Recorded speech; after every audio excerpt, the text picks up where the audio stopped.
So Bible చెప్తున్నటువంటి మాట ఏంటంటే, యేసుక్రీస్తు ప్రభు చెప్తున్నటువంటి మాట ఏంటంటే, తండ్రి మృతులను ఎలాగూ లేపుతాడో అదే గుణము యేసుక్రీస్తు ప్రభుకిచ్చి ఈ లోకానికి పంపించాడంట.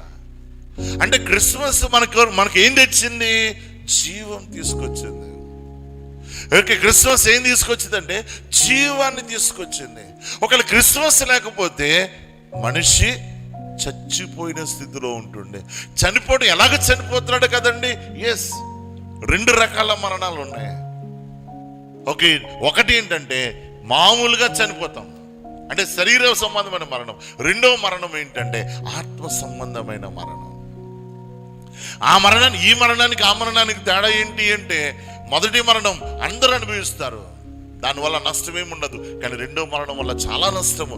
ఏంటంటే యుగ యుగములు దేవునితో వేరై ఉండాలి. ఎక్కడ ఉండాలి అంటే బైబిల్ చెప్తుంది నరకం.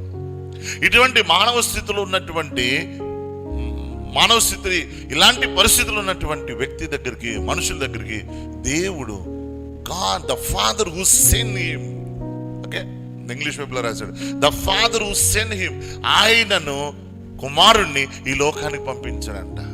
ఈ లోకం పంపించినప్పుడు ఆ మనుషుల్లోనికి ఏంటంటే జీవము, ఓకే, జీవము. ఒక ఇంగ్లీష్ బైబిల్ వేసాడంటే జీసస్ అలౌడ్ టు లివ్ అని రాశాడు.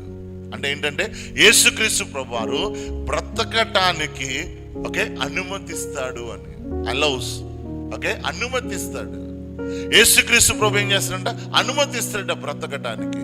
అంటే క్రిస్మస్ నీకేం చేసిందంటే, నీకేం తీసుకొచ్చంటే బ్రతకటానికి, ఓకే, బ్రతకటానికి అవకాశం కల్పించడానికి యేసుక్రీస్తు ప్రభు ఈ లోకానికి వచ్చాడు. కానీ ప్రియులారా, ఒకసారి ఆలోచించండి.